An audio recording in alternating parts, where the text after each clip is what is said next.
Listo, pues bueno, ya estamos aquí en esta segunda conferencia de nuestro miniciclo de conferencias virtuales en temas de comunicación y comunicación social. Me presento, soy Jorge Olivares, coordinador académico aquí en la Universidad OR, tanto para los programas de licenciatura como de maestría. Y bueno, en esta ocasión tenemos el gusto de tener a la doctora Fabiola Fernández Guerra Carrillo con este tema tan importante del cual ahorita nos va a hablar y que también tiene cabida en el tema de comunicación. Y bueno, recordándoles que esta es la conferencia número 2, la próxima semana tenemos el cierre de esta conferencia, de este miniciclo de conferencias que hemos preparado para ustedes en temas de comunicación y comunicación social. Doctora Fabiola, muchas gracias por estar el día de hoy con nosotros. Y bueno, antes de cederle los micrófonos, me gustaría dar lectura a su semblanza para conocer un poquito más de su trayectoria y su perfil profesional. La doctora Fabiola Fernández es investigadora en temas de racismo, género, publicista y comunicadora social. Es doctora en publicidad y relaciones públicas por la Universidad Autónoma de Barcelona, maestra en gobierno y asuntos públicos por el Flaxo de México y licenciada en Derecho por la UNAM con un máster en publicidad en Madrid y un diplomado en kinesiología emocional por el Instituto de Medicinas Tradicionales de Barcelona. Es fundadora y directora de la agencia 11.11 Cambio Social, especializada en publicidad social, integrante del colectivo para eliminar el racismo en México, Coopera, socia fundadora de la asociación civil Comparte una Ola, en la que se trabaja con niñas de casos hogares en México. Además es profesora de una diplomatura de género e igualdad en la Universidad Nacional de Cuyo, Argentina. Imparte talleres sobre comunicación y publicidad social, género y racismo. Y evidentemente actualmente es docente del programa de comunicación en la Universidad ORT México. En el 2010 fue la directora creativa y coordinadora de la campaña Racismo en México y del video de Experimento en los Muñecos México, con 6 millones de visitas en YouTube. Esto fue un tema de tesis doctoral. En 2020 fue la directora creativa y coordinadora de la campaña Afrocenso MX junto con el colectivo Coopera, y para el 2021 fue directora creativa y coordinadora de la campaña 8M, Mujeres desde la Interseccionalidad, realizada en náhuatl y en lengua de señas subtitulada al español. Vaya trayectoria, doctora Fabiola. Un gusto tenerla con nosotros en esta tarde, con este tema tan importante que nos va a presentar. Y bueno, le cedo los micrófonos para que podamos iniciar con esta conferencia. Adelante, doctora. Muchas gracias, Jorge. Muchas gracias a todo el mundo que está interesado en estos temas. Y el día de hoy les voy a platicar un poco sobre cómo, desde mi experiencia, se realizan campañas sociales, ya sea de publicidad social o de publicidad gubernamental. ¿Por qué es importante hablar de estos temas? ¿Cómo se diferencia la publicidad de la publicidad social? Y cómo hacer que sean exitosas. ¿Dónde está el peligro y cómo podemos tomar rutas que nos lleven a hacer mejores campañas y mejores mensajes para esta sociedad? Entonces, les voy a compartir la pantalla en esta presentación y me dicen, por favor, si están viendo de manera completa mi pantalla. ¿Sí? ¿Se ve bien? Correcto. Perfecto. Entonces, a ver, listo. Bueno, entonces, como decía Jorge en la presentación, yo soy directora de una agencia y nos especializamos exclusivamente en hacer proyectos y campañas sociales. Y voy a hablar en esta presentación de 4 puntos. El primero es cuál es la relación entre la publicidad y la sociedad y cuáles son los efectos que estas campañas tienen en nuestra vida. ¿De qué estamos hablando cuando hablamos de que una campaña es buena o mala? ¿Qué pasa más allá de esa campaña? O sea, ¿qué efectos tienen nosotros? La segunda, ¿cuál es la diferencia entonces entre la publicidad y la publicidad social? La tercera, ¿por qué es importante hacer campañas de publicidad sociales y gubernamentales? ¿Qué significa esto? Y la cuarta, ¿cómo hacer que estas sean unas buenas campañas? Porque además están hechas muchas de ellas con fondos públicos. Entonces, ¿cómo aprovechar estas campañas para que realmente tengan un impacto en la sociedad? Y si trabajas en una organización gubernamental o si trabajas haciendo publicidad desde una compañía y te toca hacer una publicidad con contenido social, ¿qué necesitas saber? ¿Dónde tienes que poner la atención? ¿Qué cuidados tienes que tener al respecto? Entonces, Vamos allá. Entonces, el tema de la publicidad y su relación con la sociedad. Esto, bueno, en los cursos lo trabajamos obviamente con mayor detenimiento, pero de entrada sí me pareció importante, déjenme pongo mi cronómetro para no extenderme.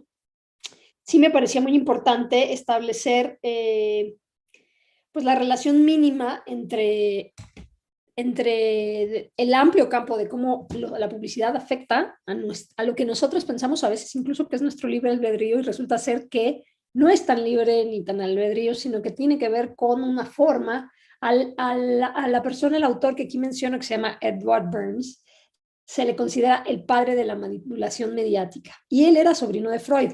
Entonces aquí este caso es muy interesante porque él toma las teorías de Freud, sobre todo sobre el inconsciente, ojo, no sobre el consciente, sino cómo funciona el inconsciente, y las aplica para la persuasión de masas. Y por eso le llaman el padre de la manipulación mediática. Entonces, aquí en este ejemplo que te estoy poniendo en pantalla, resulta ser que cuando está el debate para el voto de las mujeres en Estados Unidos, es un tiempo donde el que las mujeres fumen es un hábito que está mal visto socialmente, ¿no? Entonces, al tiempo que esto sucede, hay un grupo de mujeres que se están manifestando y esta persona, Edward Burns, se acerca a ese grupo de mujeres y les pide que en algún momento de la marcha prendan un cigarro cuando él les indique esto, prendan un cigarro y fumen el cigarro mientras marchan. Entonces, sucede la marcha, da la instrucción y le pide también a un fotógrafo que justo cuando eso esté pasando tome fotografías específicas de esto. Pero ahí no había ni videos, nada, obviamente estamos hablando de los 20. Y entonces sucede la marcha, las mujeres prenden los cigarros, el fotógrafo toma la foto y con esa fotografía, a través de esta asociación de ideas que hace entre las mujeres independientes que buscan su derecho al voto y el derecho a la libertad, con mujeres fumando, el cigarro no solo pasa a ser, bueno, las mujeres fuman, sino le ponen el título de las antorchas de la libertad. Entonces, aquí de qué estamos hablando, de cómo una campaña de publicidad hizo que un hábito que era mal visto dentro de la sociedad cambiara radicalmente. Y a partir de ahí se nota un consumo, una subida en el consumo de cigarros por parte de las mujeres. Esto también es otro de los impactos de cómo la publicidad en la sociedad, en términos de los roles, por ejemplo, del Día del Niño, que sale el niño jugando con los juegos y como más mecánico, industrial, y que es el sede campeón del niño en este anuncio de Carrefour y la sede cocinera, ¿no? Entonces, como aquí todavía la publicidad, que esto está cambiando tremendamente y desde la publicidad social y desde las campañas gubernamentales también, romper con estos estereotipos de género, ¿no? Y cómo aquí hay algunos sobre género y sexismo de la publicidad, de cómo ha ido construyendo el ideal que tenemos sobre cómo tuviesen que ser los roles, cómo tuviesen que ser las mujeres. Por ejemplo, este de abajo, que fue un anuncio muy criticado de Tecate, de Buffet, que fue ejemplificado y bajado en las redes sociales, porque claro, lo que ha pasado últimamente, no sé si se han fijado, que la permisividad que antes había con ciertos anuncios que eran altamente violentos por su contenido, ya sea sexista, machista, racista, etcétera, la tolerancia que antes existía con las redes sociales, esto se ha ido acelerando tremendamente para poner cortes a toda la publicidad que no implique un avance o lo que una sociedad entiende como el avance, sino más bien como un retroceso. Y aquí también está, de otro lado, fíjense, esta es una intervención que es una forma también que se hace como una guerrilla publicitaria. Este es un baño en Guerrero, donde el señalamiento para la diferencia entre el baño de hombres y mujeres era el que el baño de hombres tiene pistola, ¿no? Entonces aquí hay una intervención y puedes ver que no sale una pistola, sino que sale una flor. Y también hay las nuevas campañas que hay sobre qué significa las nuevas masculinidades o las masculinidades diversas. Pero esto es muy interesante porque estás hablando sobre una publicidad concreta, cada una de estas son publicidades en sí mismas. Sin embargo, el efecto que tienen en la sociedad, esta de sede campeón y sede cocinera, son contundentes. Entonces, podemos notar cómo la publicidad, quiera o no pensarse, afecta altamente desde sus inicios a la sociedad en la que pensamos, y ahí yo te dejo preguntas al aire, como cuando nos dicen que qué fue primero, si el huevo o la gallina, es decir, si el tipo de publicidad que tenemos genera la sociedad o si es la sociedad la que pide esa publicidad. Para mí es muy claro que dependiendo de la publicidad, se fomentan cosas o cambios que no se quieren o que se buscan cambiar en la sociedad. Entonces, sí es la publicidad es una herramienta de transformación y la publicidad social es una herramienta de transformación social. Entonces, fíjate qué interesante. Si la publicidad comercial está dirigida a promover hábitos de consumo, cuando hablamos de publicidad social, estamos hablando de una publicidad que está dirigida a promover ideas o actitudes de corte social. Entonces, a mí me gustan estas dos frases porque creo que explican muy bien. Si la publicidad es un acelerador artificial del consumo, la publicidad social es un acelerador artificial de este cambio, que ya se tiene que hacer y que se va hacia allá, pero que le acelera. Entonces, si en la publicidad comercial se diría algo así como, tú necesitas lo que yo tengo y te lo voy a vender, en la publicidad social sería al revés. Yo necesito lo que tú tienes, ¿no? Yo necesito que tú cambies o yo necesito que tú observes esto, que le des otra vuelta a pensar esta idea o que te recuestiones esto. Entonces yo necesito lo que tú tienes. Y parte como publicidad de dos fuerzas, ¿no? Que esto es la persuasión, o sea, yo quiero que tú hagas algo o que dejes de hacer algo. En el campo social esto es una tarea difícil, pero yo puedo hacer, y tener la certeza de que lo puedo hacer, te puedo vender unos pantalones fluorescentes que te hagan bailar increíble y que con esos pantalones te sientas el rey o la reina de la pista, mucho más fácil a que tú dejes de fumar. Porque es mucho más sencillo que adquieras un nuevo hábito a que cambies un hábito viejo. Entonces, quienes trabajamos en el campo de la comunicación social y de las campañas sociales y gubernamentales, tenemos este reto de tratar de que hábitos o ideas que son muy arraigadas tengan este movimiento, por lo cual es muy importante saber argumentar y tener un eje claro de articulación comunicacional, es decir, que lo que digas tenga una secuencia y que tenga una profundidad y una fibra que te toque el anuncio o que te toque la publicidad y que te conmueva y digas sí.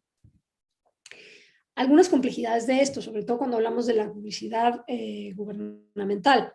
¿Cuál es la diferencia entre comunicación política y publicidad gubernamental?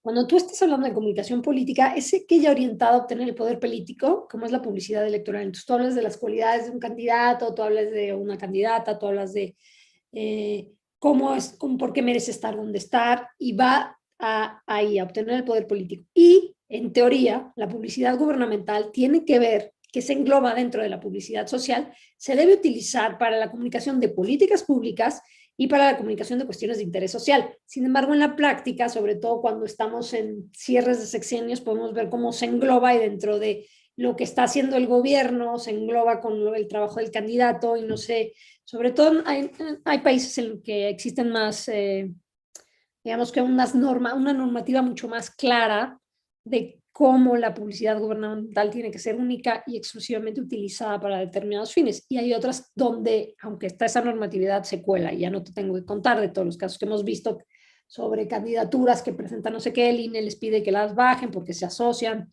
con campañas de bienestar social y que ese mensaje no tendría que entrar por ahí. Entonces,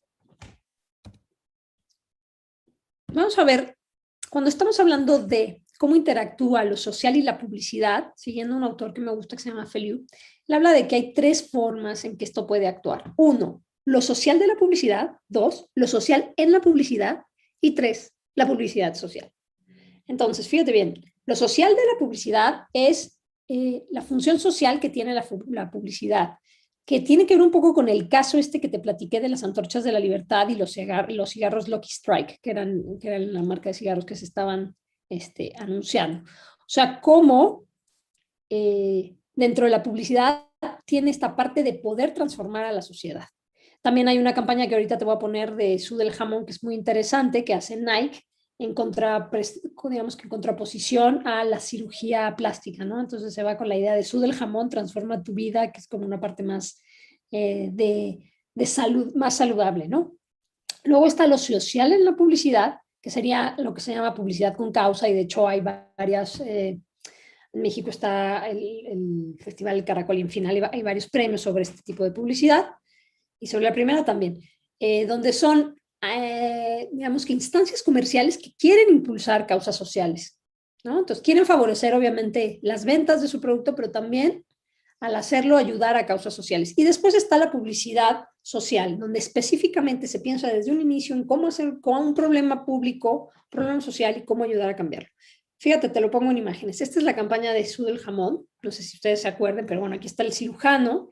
De repente sale la mujer que se iba a operar, se junta con un grupo de mujeres en el hospital y empiezan a bailar y bailan por la ciudad, etcétera. Entonces es como el tema de yo bailo, ¿no? Sudo el jamón. Es esta también que te decía de cómo con los cigarros Lucky Strike, que dice un antiguo prejuicio ha sido removido, ¿no? Y entonces soy feliz con Lucky Strike. Y entonces cómo van cambiando estos hábitos fuertemente. O está de hecho de Toyota, que es una publicidad muy limpia, sobre la cual podríamos hablar así en términos estéticos. Esta publicidad me gusta mucho porque tiene varias cualidades de cómo se transmite un mensaje simple, pero que tiene, mira, quédate con esta idea de esto que te estoy enseñando para cuando hablemos sobre las características que tiene un mensaje, porque esta tiene varios, ¿no? Obviamente aquí están promoviendo los coches híbridos que tienen que ver con una cuestión ecológica y con una transición, ¿no? Pero muy, muy limpio el diseño. Y este es el segundo tipo de publicidad, era lo que te contaba de Danone, que impulsa sus proyectos, sus productos, pero a su vez es únete contra el cáncer, luchemos juntos con Danone. Y entonces cuando tú comprabas los productos Danone, parte de esos digamos que ingresos se dirigían a la lucha contra el cáncer infantil. Y la tercera tiene que ver con las campañas de publicidad social, que ahorita las vamos a ver más adelante, que es esta tercera forma de específicamente, desde un principio, no para generar, digamos que ingresos, sino para generar una transformación en la sociedad, se generan este tipo de campañas. Entonces, ¿por qué hacer campañas de publicidad social y por qué hacer campañas gubernamentales? ¿Por qué no solo dejar que, digamos que los productos como Danone resuelvan o aborden o dejar que las compañías sean quienes toquen lo social? ¿Por qué tiene que haber en una sociedad una instancia o un grupo dentro del gobierno y dentro de las organizaciones de la sociedad civil o de las organizaciones sociales mensajes con esta inclinación? Aquí está un ejemplo de una campaña que era la que Jorge habías nombrado en el inicio de la presentación. Esta campaña fue la primera campaña, la hicimos en 11-11 y fue la primera campaña que a nivel nacional se estableció el tema de racismo en México. No se habló de la discriminación, sino del racismo en México. Y tiene varias cosas, tiene varios productos comunicacionales, y en uno de los productos comunicacionales que hicimos, replicamos el experimento de los muñecos que se hizo en Estados Unidos en 1940 por el matrimonio Clark para ver el impacto psicológico en niñas y niños de escuelas segregadas en Estados Unidos. Y fíjense que ese experimento después se retoma como argumento de la Suprema Corte, impulsado obviamente por grupos sociales, para la abolición de la educación segregada en Estados Unidos. Entonces, bueno, se hace aquí en México, esto es en 2011, y es un boom, ¿no? Está ahí en las redes. Pero lo interesante de aquí, y por lo que lo pongo en este instante, es porque nos permite entender cómo, a través de una campaña sobre racismo en México, sobre todo en ese año que surge, que es 2011, que se subió a las redes, y todo 2012, empieza a ser un punto o sea, produce una irrupción, digamos que dentro de las redes, y produce una irrupción dentro del debate público sobre el racismo dentro de la sociedad mexicana, que eso es algo que no hubiera sido impulsado de otra manera. Esta campaña la hacemos de 11-11 Cambio Social para el Consejo Nacional para Prevenir la Discriminación, para el CONAPRED.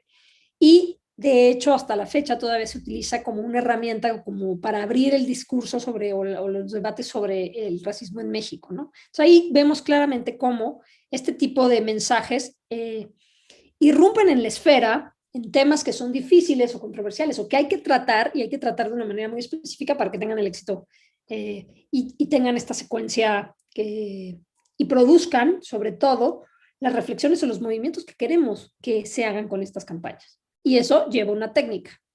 Y de hecho, cuando tú piensas que quienes hacemos publicidad social o publicidad gubernamental es así como una intuición de, me bajo esta idea, la implemento y allá va, ahí es cuando vemos los graves errores que vemos en campañas que se suben a las redes, son vapuleadas y se bajan, ¿no?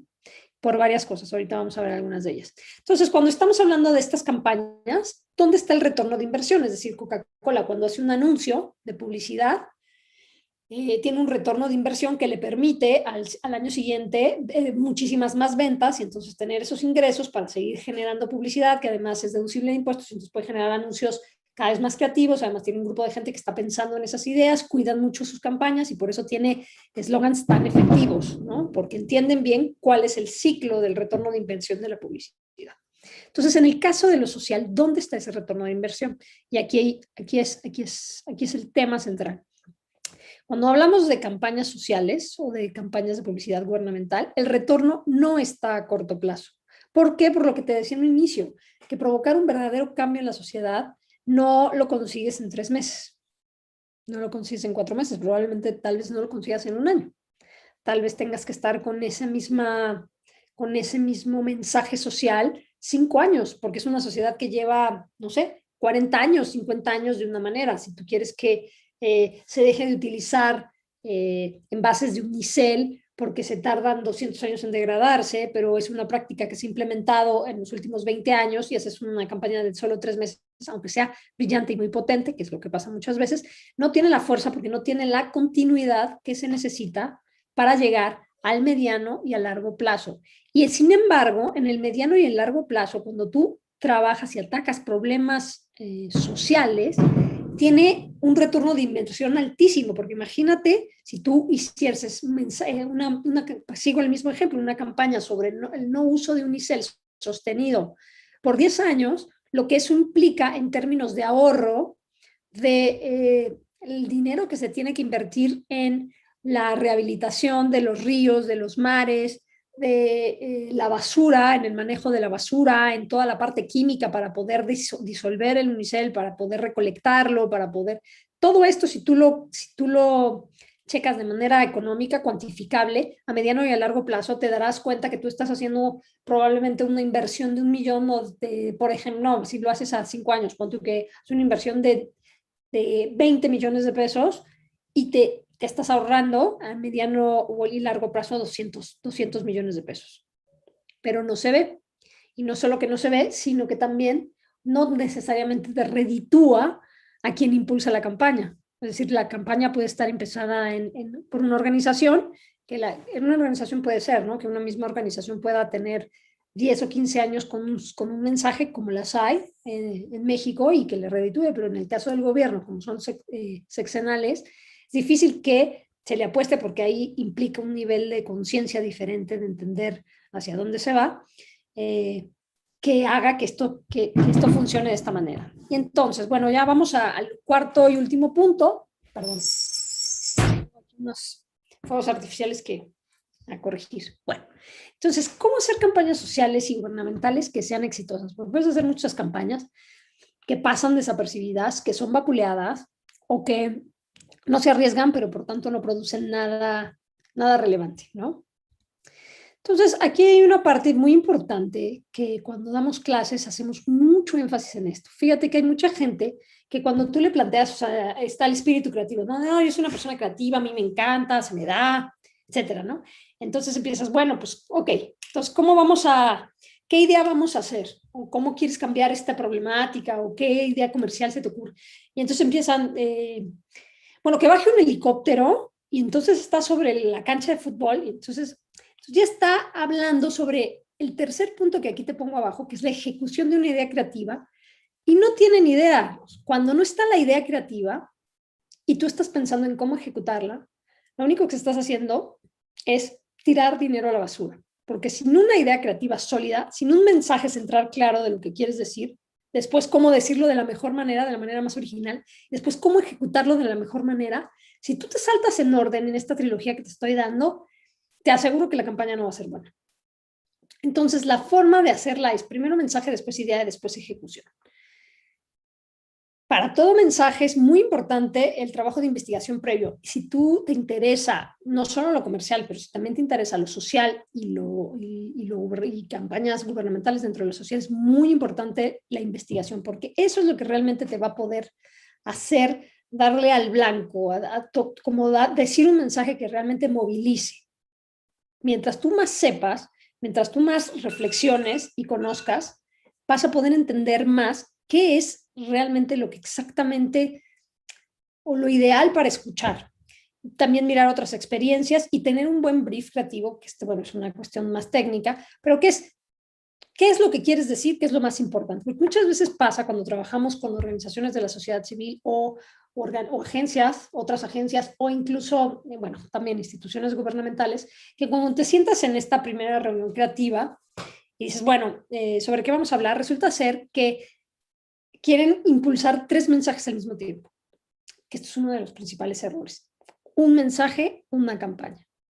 Porque como seres humanos estamos sometidas a alrededor de 5,000, bueno, en Nueva York hace un año estaban a 5,000, pon tú que en la Ciudad de México 3,500 impulsos, mensajes diarios. Entonces, para que tú recuerdes uno, realmente tiene que llegar primero a tu corazón y después a tu mente. Entonces, tiene que ser muy claro ese mensaje, tiene que ser preciso y no puedes estar atiborrado, ¿sabes? No sé si te pasa que vas por la calle y ves un espectacular y no entiendes de qué va, porque tiene 3 titulares diferentes que no dices, a ver, ¿pero qué me quieres decir? ¿Cuál es lo central? ¿Cuál es el mensaje central? Entonces, esto es algo muy, muy importante hacer.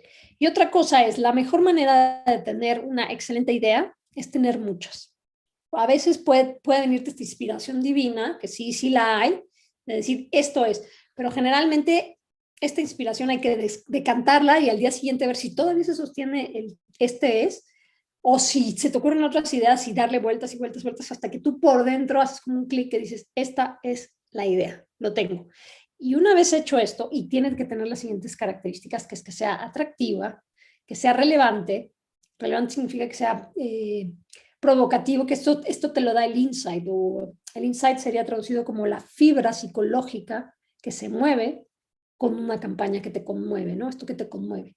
La que haya una conexión emocional, lo que te decía, siempre toda campaña tiene que llegar, es muy importante, tiene que llegarte primero al corazón y después a la cabeza. Si te llega primero a la cabeza, no va a bajar al corazón y por tanto lo vas a olvidar. Imagínate todas las cosas que tienes, se te va.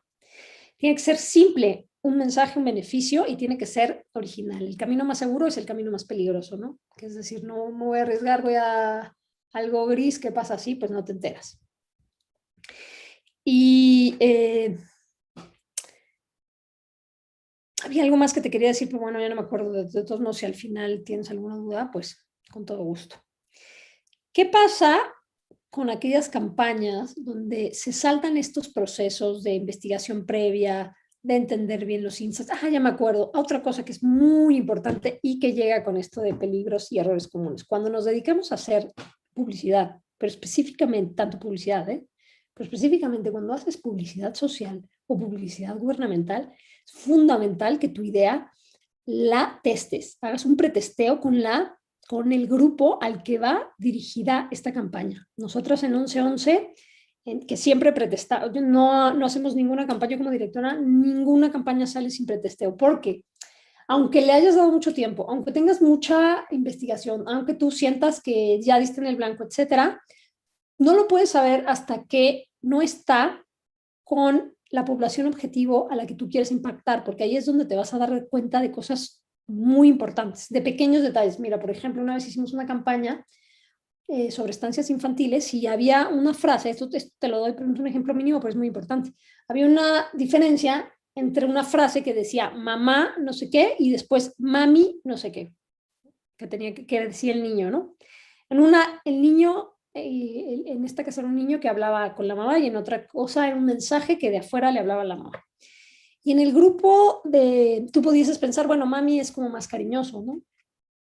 Pero en el grupo que se hizo de pretesteo de la campaña, resulta ser que para las mamás es un tema muy difícil es dejar a sus hijos en una estancia infantil cuando existía. Y entonces el que la niña o el niño le hablara a la propia mamá, hacía a la mamá sentirse todavía más mal. Y cuando era una voz desde afuera que decía, mamá, haz no sé qué, no había este compromiso emocional. Entonces eso tú no lo puedes saber, porque es un nivel de profundidad que solo te lo da quien está ahí, ¿no? Entonces esto es muy importante, el pretesteo. Y ya para ir cerrando, mira, aquí hay una, vamos a empezar por esta. Esta es una campaña muy problemática y que se hace por parte del gobierno de la Ciudad de México sobre darle pecho, y se llama No le des la espalda, dale el pecho. Entonces, esta campaña al final fue removida de las redes sociales y bajada. Son esas campañas que se niegan. Está también la campaña que recientemente se hizo de Cuenta hasta 10, que fue una campaña criticada también que hizo el gobierno, que de un refrito de Televisa, ¿se acuerdan? De Cuenta hasta 10, pero con respecto a la violencia y todo lo que había sucedido en la pandemia, que es una campaña que ofendió muy profundamente a distintos grupos feministas, yo creo que a la sociedad en general. Es una campaña que no respondía en nada a las necesidades que se tenían, y que esa campaña además implica un gasto público que, si no haces la campaña y abres más refugios para mujeres, pues estás ayudando más que estar haciendo una campaña que genera un mensaje donde resulta ser que la mujer que es protagonista de esa campaña de Cuenta hasta 10 es una de las mujeres que está violentando, cuando en la realidad, en las cifras, las mujeres en la pandemia con la parte de estar en casa era un lugar muy peligroso. Entonces, bueno, aquí tenemos también este caso de No le des la espalda, que tiene muchas complicaciones porque, bueno, en primera, en la ejecución visual, está Maribel Guardia con su hijo, pero su hijo ya es una persona, es un adolescente o adulto, un joven adulto, ¿no? Entonces, ¿qué estás diciendo con eso? Fue muy criticada por todas las asociaciones, porque además quienes participaban en la campaña estéticamente todas tenían una figura de un solo tipo, era como muy estética. No estaba claro el mensaje de no les des la espalda, dar el pecho, que puede ser como, interesante, pero ¿qué significa para todas las mujeres que trabajan y entonces no pueden dar el pecho, que están dándole la espalda a sus hijos, o qué estamos diciendo? Entonces fue muy compleja porque hubo una serie de pasos que se saltaron para llegar a ella, ¿no? Y por otra parte, desde una mirada social, generar este tipo de campañas de publicidad social, publicidad con causa social y de publicidad gubernamental, es poner en marcha una creatividad que abre posibilidades. Entonces, mira, aquí te doy dos ejemplos de campañas que hemos hecho, que a mí me gustan mucho. Esta es una campaña que se hizo para el Tribunal Electoral del Poder Judicial de la Federación con respecto al mes de marzo, del 8 de marzo. Pero lo interesante de esta campaña que puedes ver en redes es que es una campaña que habla de la interseccionalidad. Pero no solo lo habla, sino que en ella participa una mujer indígena y una mujer afrodescendiente, que ya de entrada son personas sujetas de esta interseccionalidad y que pueden hablar desde su propia voz de cómo ven las distintas problemáticas. Y es una campaña que está hecha, en el caso de la mujer indígena, en náhuatl, subtitulada al español y con lengua de señas. Entonces, ya por sí misma, como un instrumento comunicacional, te replantea el pensar en esto desde otro lado, porque ya es una campaña donde haces 3 cápsulas donde por 5 minutos estás escuchando a una persona hablar en su lengua materna, el náhuatl, y planteándote las problemáticas en náhuatl de la interseccionalidad, con lengua de señas y subtitulado al español. Y esta otra, que es también una campaña que hicimos para el Censo 2020, que se hizo el año, sí, ya es con la pandemia, pero bueno, el 2020 fue el censo, fue la primera vez que se incluyó la pregunta para personas afromexicanas, negras y afrodescendientes en el país para contabilizar a la población. Entonces, hicimos varios instrumentos dentro de la campaña, y lo interesante de esta campaña tiene varias cosas, que es rompe con estereotipos de la población afrodescendiente, no folcloriza, está puesta en un tono afirmativo, empoderante, no se utiliza tono pedagógico. Aquí trabajamos mucho desde el colectivo para eliminar el racismo en México, desde Coopera con 1111, para pensar cambio social, para entender bien cómo hacer esta campaña. Y aquí puedes ver que sale en una campaña, la campaña es para trabajar que la población afrodescendiente en México, cuando le hicieran la pregunta con respecto al censo, contestase que sí. Entonces, si me preguntas si soy negra, afromexicana, afrodescendiente, pero por supuesto que sí. Ese es el objetivo. Sin embargo, aunado a ese objetivo, hicimos, por ejemplo, aquí es una mujer trans que está participando en la campaña, y aquí está puesto un espectacular con la imagen de una mujer trans afromexicana en el puerto de Veracruz. Y como eso hicimos distintas ejecuciones. Entonces estás en una campaña trabajando lenguaje sexogenérico inclusivo, rompiendo con estereotipos de, por ejemplo, salen un papá con su hijo muy amorosamente dándose un beso, entonces rompiendo con estereotipos de cómo tendrían que ser los hombres, con diversidad sexual. Entonces, en una misma campaña puedes ir tocando distintos puntos, impulsando una agenda para ir acelerando cada vez más pues, estos cambios que son los que queremos. Y eso sería todo por este momento.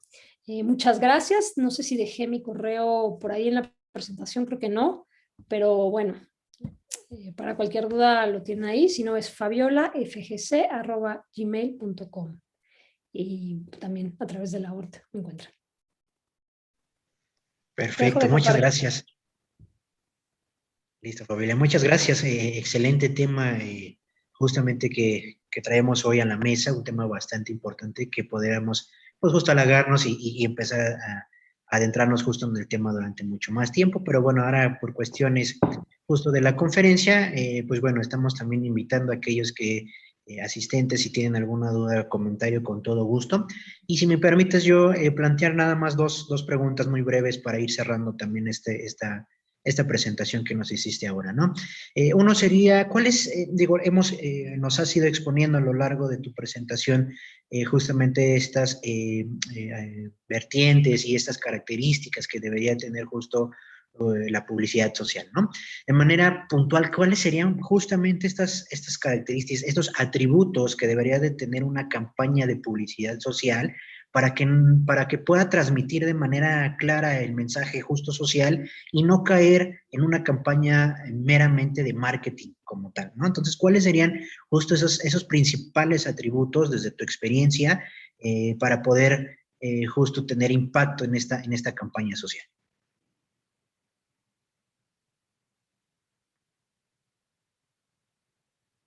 Tenemos tu micro apagado, Hola. Fabiola. Se cortó un poco, pero yo espero haber entendido.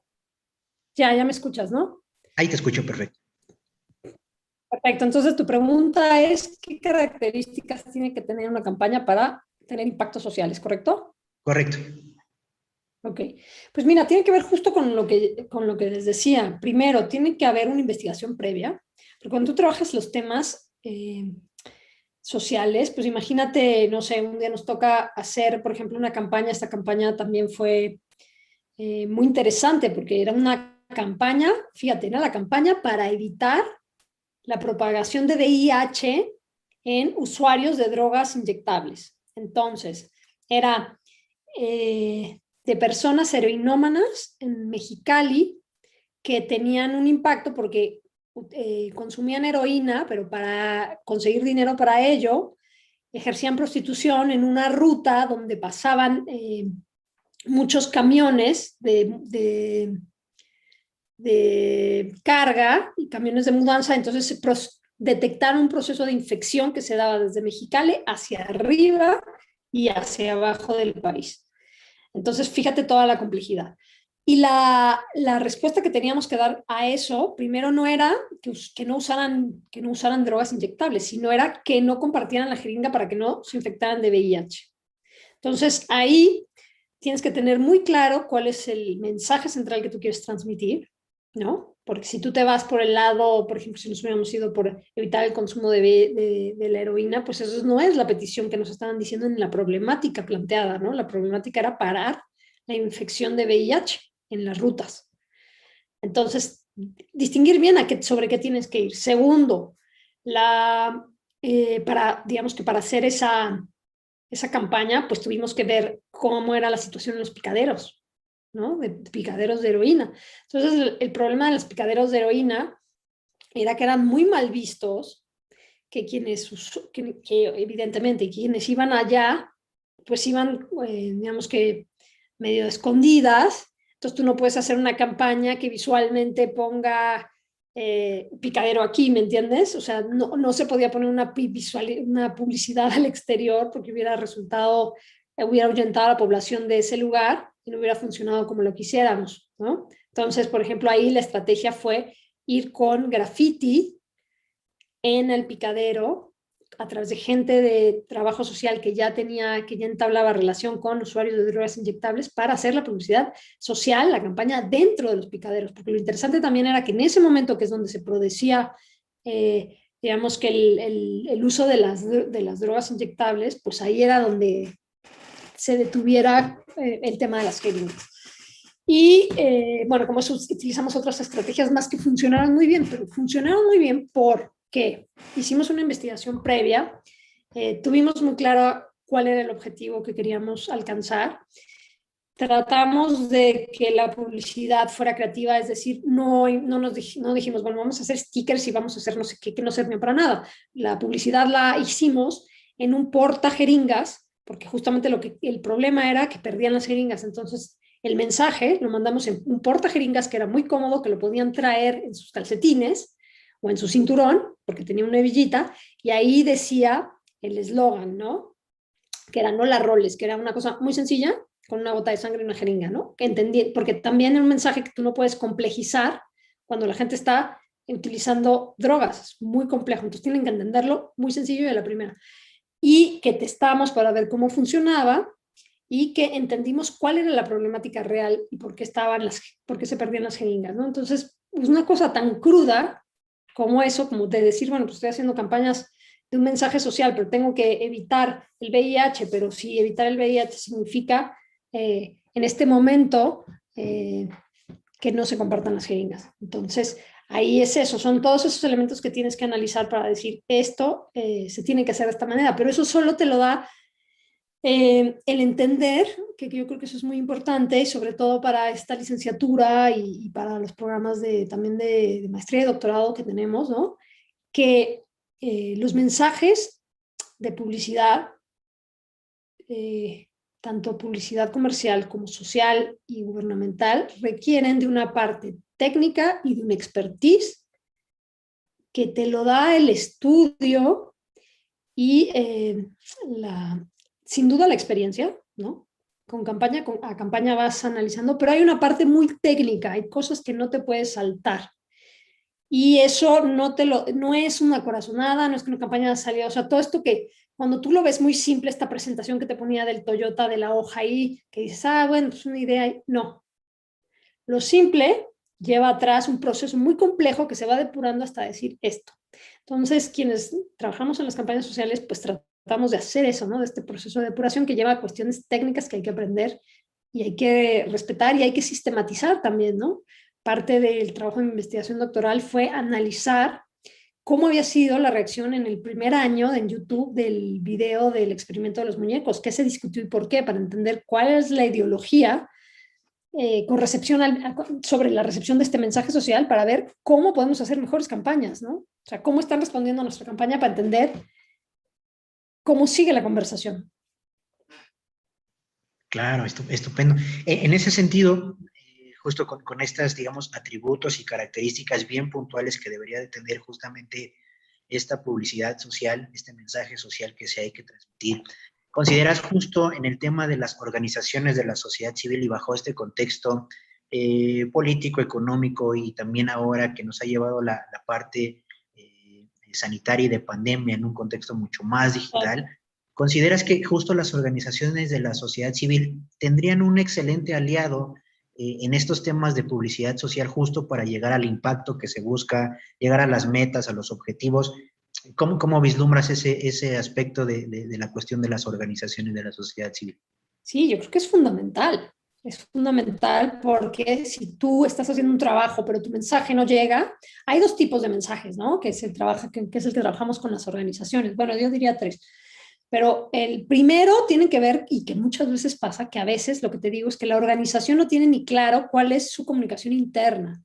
Entonces, tú le preguntas a la persona que está en, no sé, gestión de recursos humanos sobre cuál es el mensaje central con respecto al tema que estoy inventando, ¿no? Con respecto de usuarios de drogas, para seguir con la misma, y te dice, no, bueno, lo más relevante es esto y esto, este mensaje fundamental. Y vas con la persona de la dirección general y te contesta otra cosa. Y vas con la persona de coordinación de proyectos y te contesta otra cosa. Entonces hay veces que no hay al interior un mensaje central unificado con respecto al tema con el que vas a salir, y hay una regla de oro. Primero tienes que estar súper consolidada, ¿no? En el mensaje en el que tú quieres estar como organización, para que después tengas claro ese mensaje con los medios y con las alianzas que tú buscas. Porque las alianzas funcionan cuando tú sabes exactamente cómo posicionar ese mensaje, y que si le preguntan a la otra persona o a la otra organización, va a responder en el mismo sentido. Y eso, otra vez, no es una cuestión o sea, no pasa por magia, sino es una cuestión estratégica, de planeación estratégica. Entonces, por un lado,